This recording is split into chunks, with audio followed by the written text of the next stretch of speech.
Ici, les marsupiaux sont 2 fois plus nombreux que les hommes. Bienvenue en Australie, l'île aux 40 millions de kangourous. Animal emblématique des Australiens, il est partout. En peluche, sur les casquettes ou sur les drapeaux. Il sert même de mascotte à la plus grande compagnie aérienne du pays. À Canberra, les sécheresses successives ont attiré les kangourous affamés jusqu'au cœur de la ville et leur présence est mal vue par les autorités qui cherchent à les éliminer. Pour autant, à quelques centaines de kilomètres de la capitale australienne, au cœur du bush, vit le principal défenseur des kangourous de la région. Brett est un ancien militaire d'une 40aine d'années. Il est devenu nounou pour kangourous. Bonjour Charlotte. Depuis 5 ans, il récupère les kangourous blessés. C'est l'heure de se lever. Ou ceux qu'on lui confie. Quand je vais au lit, elle se roule en boule à côté de moi, sous la couette. La nuit, parfois, elle retourne dans son lit. Mais elle revient systématiquement le matin me réveiller pour le petit déjeuner. Brett est donc officiellement famille d'accueil pour bébé kangourou. Charlotte est la toute dernière à être arrivée. Brett l'a récupérée dans la poche de sa mère tuée, percutée par une voiture sur l'autoroute. Il élève ses kangourous comme ses propres enfants, mais il sait que leur séjour chez lui n'est que temporaire. Comme toutes les familles d'accueil, il a l'obligation de les relâcher dans la nature lorsqu'ils atteignent les 12 kilos. Voici Charlotte. Et ça, c'est Kelly. Kelly est arrivée la semaine dernière. 3 sont arrivés en décembre et encore 2 en janvier. Et j'en attends 2 autres la semaine prochaine. Quand on ira à l'enclos, vous verrez le copain de Charlotte, car Charlotte a un petit ami. Charlotte et Kelly sont encore des bébés qui demandent beaucoup d'attention. Brett leur a confectionné des poches en tissu dans lesquelles elles se réfugient. Ces sacs artisanaux leur rappellent la poche maternelle. Tout ce savoir-faire, notre nounou l'ignorait totalement il y a encore quelques années. Lorsque j'ai rejoint l'association Wildcare, j'ai suivi un cours, puis un cours spécial kangourou. C'était un perfectionnement. Puis j'ai eu mon premier kangourou, Sirocco. Il était magnifique, il a changé ma vie. À l'époque, j'habitais en ville. J'avais une voiture de sport, une superbe maison de 2 étages avec de beaux tableaux. J'ai vendu la voiture, la maison. Je me suis installé ici, à la campagne, et j'ai démarré cette aventure. Et désormais, il est même expert dans la préparation du breakfast pour kangourous. Et à 6 mois, Charlotte a encore besoin de tous ses biberons quotidiens. Hello, Charlotte. Say hello, Charlotte. All right. C'est le moment que tu adores. Un moment que lui aussi aime tout particulièrement. Avec ses petits locataires, Brett noue à chaque fois un lien unique. La chose la plus importante que j'ai apprise en les fréquentant, c'est qu'ils sont individuels, gentils et attachants. Ce sont aussi des animaux très indépendants. Même si j'en ai déjà élevé une 30aine, je peux vous dire qu'ils sont tous différents, uniques, et qu'ils ont leur propre personnalité. Les kangourous, hébergés en famille d'accueil, sont de plus en plus nombreux dans cet état australien, car les accidents de la circulation sont très fréquents. Ce sont alors des rangers comme Lisa, en charge de la protection des parcs et forêts, qui interviennent.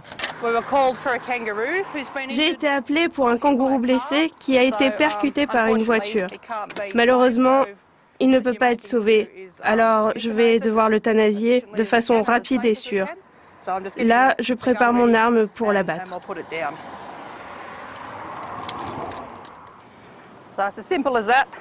C'est aussi simple que ça. Je vérifie qu'il n'y a plus de fonction vitale, qu'il n'y a pas de réaction des yeux. Alors, pas de problème, l'animal est bien mort. À Canberra, les kangourous sont si nombreux que lorsqu'ils sont blessés, les rangers ont pour ordre de les abattre. Pourtant, il faut le savoir, si ce marsupial avait été accidenté quelques dizaines de mètres plus loin, dans l'état voisin, eh bien il aurait été emmené chez un vétérinaire, car la loi y est plus favorable à nos amis. Nous sommes justement chez Sandy. Ce vétérinaire soigne quotidiennement de nombreux marsupiaux. Aujourd'hui, il ausculte le petit Jeff qui a été accidenté. Il n'a pas l'air de souffrir. C'est bien ferme quand on lui tend la patte. Quand on fait ça, n'importe quel autre animal serait gêné. Je vérifie aussi s'il a récupéré les muscles de sa patte. Le diagnostic est positif. Jeff devrait bientôt retrouver totalement l'usage de sa patte et donc être relâché. La ville s'étend de plus en plus. Avant, les kangourous vivaient et se nourrissaient dans le bush. Maintenant, ils sont obligés de se déplacer et de trouver d'autres endroits. Parfois, ils se retrouvent en pleine ville et c'est comme ça qu'ils sont renversés par les voitures. Ces 10 dernières années, on a vécu une grande sécheresse. Il n'y a plus rien à manger pour les kangourous. Ils viennent donc dans les villes pour trouver à manger, car l'herbe est ici très verte. Face à l'explosion des villes et le rétrécissement de leur habitat, eh bien, les kangourous ont vraiment du mal à se nourrir. Face au nombre croissant de kangourous blessés, les associations ne sont plus les seules à se mobiliser. La démarche fait désormais des émules chez les particuliers. C'est le cas de Muriel, professeure de français, installée en Australie depuis 1 an. Elle élève un bébé kangourou retrouvé blessé près de sa maison. Le kangourou, pour nous, c'était un animal sauvage, comme, je sais pas, l'éléphant d'Afrique. Donc vraiment un animal avec qui il était difficile d'avoir des contacts. Et c'est vrai, par contre, dès qu'on arrive en Australie, on voit que c'est un animal qui est sauvage, mais vraiment présente. Donc, je sais pas, c'est un animal qui est fascinant à voir. Vraiment fascinant. Tous les matins, quand on sort la voiture de la propriété, donc on croise les kangourous et tous les matins, c'est le même émerveillement de les voir sauter à côté des voitures, comme ça. Accueillir Gapi lui a donné des idées. Muriel suit actuellement des cours pour obtenir l'agrément et rejoindre la 30aine de familles d'accueil de la région de Canberra.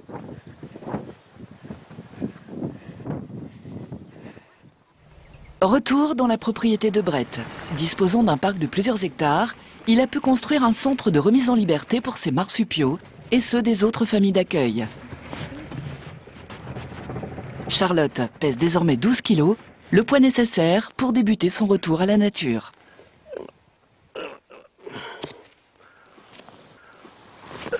Allez, ton petit ami t'attend, Charlotte. C'est un long processus qui débute. Il peut durer des semaines, voire des mois. Tout dépendra de la réaction de Charlotte. Ses premiers pas sont un peu hésitants. Ton petit copain est là? Il semble même qu'elle ait du mal à quitter Brett. Elle restera là seulement quelques heures aujourd'hui. Il n'y a pas d'urgence. Si elle ne se sent pas bien, je la ramènerai à la maison. Ici, on fonctionne par étapes. On appelle ça la semi-liberté. Dans d'autres endroits, ils n'ont pas la chance d'avoir autant de place. Ils sont donc obligés d'endormir les kangourous avant de les relâcher. Mais c'est brutal. D'un coup, les kangourous se réveillent et se retrouvent tout seuls en pleine nature. C'est un vrai choc pour eux. Grâce à cette étape de semi-liberté, les kangourous se réinsèrent bien mieux dans leur milieu naturel. Dans quelques mois, Charlotte rejoindra la 30aine de kangourous que notre nounou a déjà remis en liberté.